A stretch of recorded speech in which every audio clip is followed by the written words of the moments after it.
Agora vamos falar da mini-reforma eleitoral que está em discussão na Câmara dos Deputados. As alterações terão como principais alvos as cotas para mulheres e negros. E, se aprovadas, essas novas regras passam a valer já para as eleições de 2024.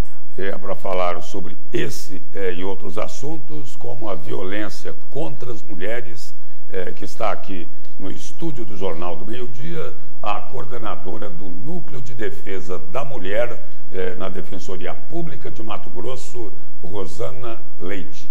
Boa tarde, defensora. Boa tarde, Lúcio. Boa tarde, Camila. Boa tarde.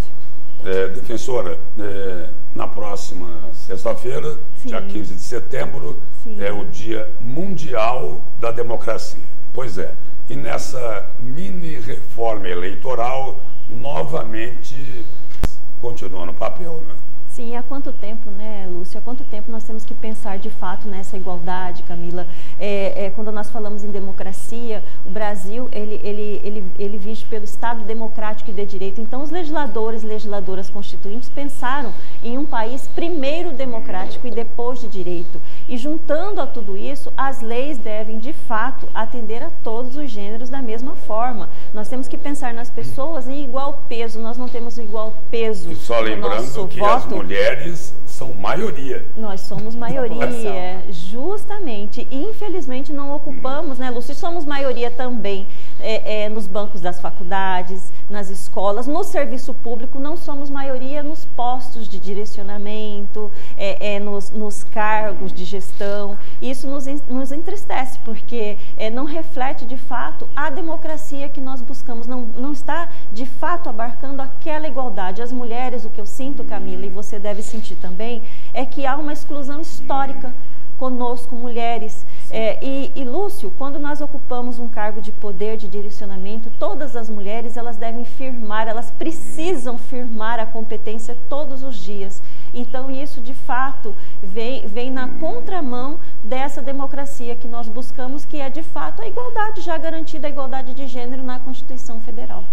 Doutora, e como você bem pontuou, né, as mulheres elas têm conquistado e provado sua total capacidade em todos os espaços que vem ocupando. No entanto, no âmbito político, a gente vê uma minoria se predispondo a participar, por exemplo, de um pleito eleitoral. Existe uma crença limitante da própria mulher, da sociedade, em dizer que talvez o público feminino não combine com política? O que acontece de fato? Porque é uma crença limitante, já que as mulheres, muitas representantes, se mostram com total competência para isso, mas até chegar lá existem muitos percalços. Primeiro, Camila, é que eu acho que a oportunidade não tem sido a mesma. Não há a mesma oportunidade para com as mulheres e os homens. Desde que surgiu a cota, hoje em dia tem cota para as mulheres. Quantas candidaturas laranjas surgiram também? E quantas mulheres nem sabem que depois de uma candidatura laranja, elas precisam prestar contas à Justiça Eleitoral, acabam, Lúcio, numa situação dificílima com o seu nome, justamente por não conhecerem, por estarem ali pro forma. Então, para garantir que essas cotas, entre aspas, se fala tanto em cota de gênero, a cota de gênero não é de mulheres, então nós podemos também, Camila, ter 70% de mulheres e 30% de homens, porque essa cota é de gênero. E a violência política.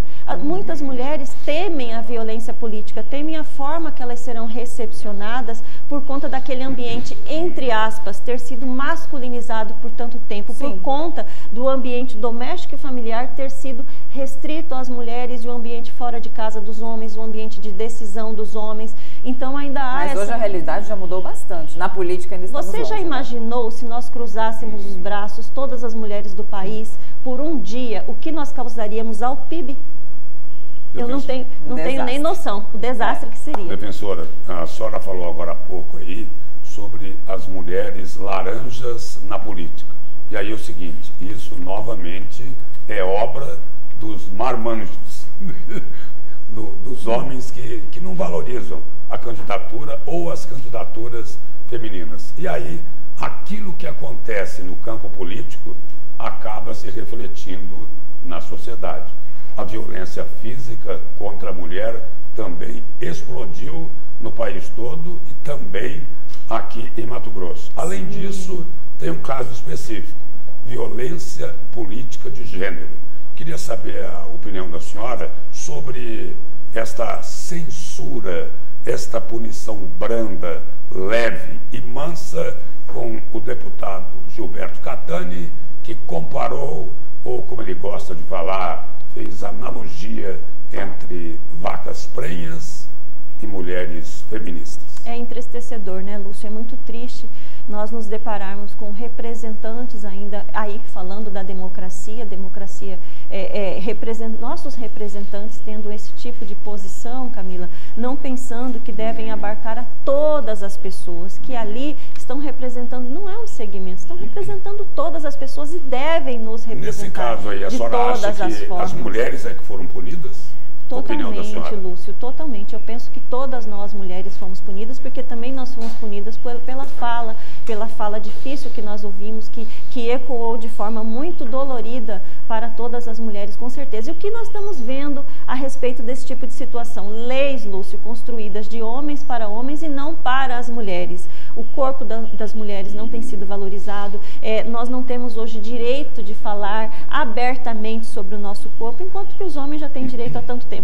O que nós temos percebido também, Lúcio, se falar sobre aborto legal, as mulheres hoje nós temos um desafio, que as leis que fazem parte do arcabouço dos direitos humanos das mulheres sejam cumpridos na integralidade. Então, olha o desafio que nós temos. Nós temos leis aprovadas que não são cumpridas justamente por conta de tudo isso que nós estamos percebendo, por conta da representatividade que, de fato, não representam a todos os segmentos.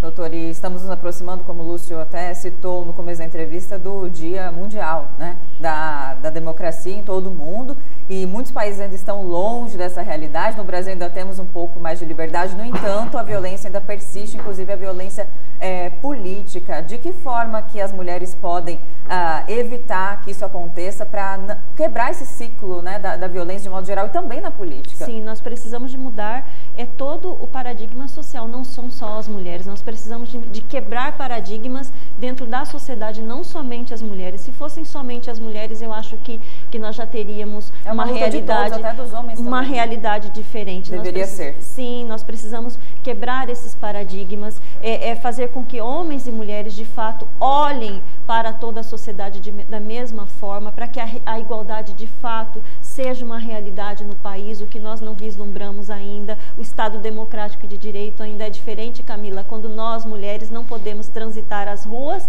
após 8 horas da noite sozinhas. Por exemplo, se fura um pneu de um carro, você tem coragem de parar e trocar um pneu de um carro sozinha 7, 8 horas da noite como mulher? Quer dizer, o medo que nós temos dos crimes contra a dignidade sexual e de outros crimes que acabam sendo muito mais frequentes contra as mulheres. Então, tem-se muito a percorrer, nós temos que ser vigilantes com os nossos direitos, vigilantes com as leis que estão a atuar em prol das mulheres, para que nós possamos vislumbrar um mundo diferente daqui para frente. Mas ainda temos um caminho árduo a seguir. Defensor, obrigado pela presença e pelas informações aqui no Jornal do Meio-Dia. Eu é que agradeço, muito obrigado, Lúcio. Muito obrigada, Camila. Parabéns pelo jornal. Obrigada mais uma vez. Obrigada. E em instantes